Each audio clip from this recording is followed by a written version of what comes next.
Hi there! Unfortunately, there is no magic trick to learning English. You'll see lots of YouTube videos and websites of people claiming that they developed a special technique for learning English super fast and promising that you'll speak English in no time at all if you buy their material or their program. If any of these things actually worked, the world would be full of people who've used it. But have you ever met anyone who's learned another language and said that it was easy because of some magic trick that they learned?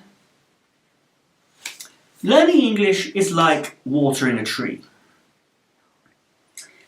A tree that's 10 years old may have processed thousands of litres of water. But if you take a tree that's 1 year old and force all those litres of water on it in a short space of time, you'll probably just flood it and probably kill it. The same is true with learning a language. It takes time. Your brain needs time to absorb and process the information, just like a tree processes the water. I often get students come to me and say, I need to learn English fast. Can you give me classes for 4 hours a day for the next 3 months? And I know that it won't work like that. They'll get bored and they won't remember what they've learned. It takes time. So don't let it get too late. You have to do it regularly, so you need to make a habit of it and do it frequently. And this is where we can help you. If you follow us on Facebook and Twitter and subscribe to us on YouTube and to our mailing list, you'll receive our free videos and tips on a regular basis. When you water a tree, a lot of the water evaporates before it gets to the roots. And it's the same with learning English. A lot of what you learn won't sink in the first time, and that's okay, it's normal. Just keep practicing little and often and regularly, and your knowledge and your ability will grow over time. With most trees, it's difficult to see the growth because they grow so slowly. If you see a tree every day, you might never notice that it's grown. But if you look at a photo of that tree from several years ago, you will see the difference. So sometimes we can get discouraged because we feel like we're not making progress, but actually we are. You could record yourself on a regular basis and then listen to those recordings later. That way it'll be easier to see the progress that you've made over the long term. Things are easier to do if you enjoy them. So you have to learn to love engaging with English. But how do you do that? Well, what interests you?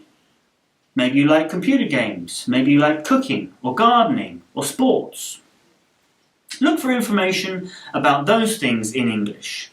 It could be in the form of YouTube videos or blogs or podcasts, and it should be a mix of written, videos and audio material. When you find words that you don't know, you can look them up and write them down. Then later you can test yourself. What do you think? Do you have an idea or an opinion about something? Of course you do! Learn to express those ideas in English. You could write a little speech or presentation in English about something that you're passionate about, or something that's true about you that other people might be interested in. Practice conversations that you think you might have.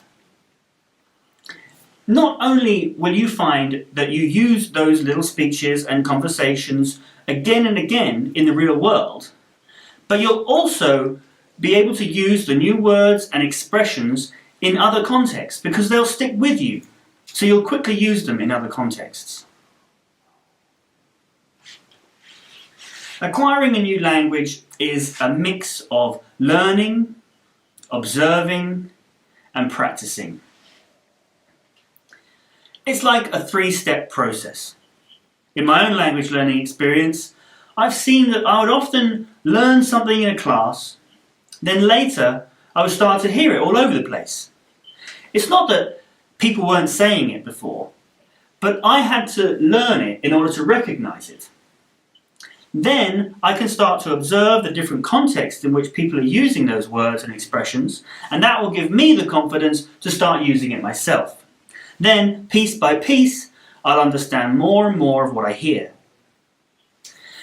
So you need to be doing all three. If you spend all your time in a classroom, but don't give yourself the opportunity to observe and practice, you'll forget what you've learned.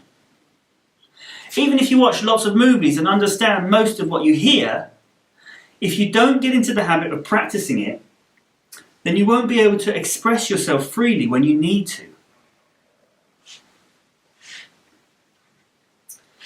Well, thanks for watching, and I hope you found this useful. If you want us to help you improve your English, let us know by giving us a thumbs up. And also subscribe to our channel. You can check out our website where we publish additional material related to our videos. And if you sign up to our mailing list, you'll get a free PDF version of this guide to learning English. You can also follow us on Facebook and Twitter.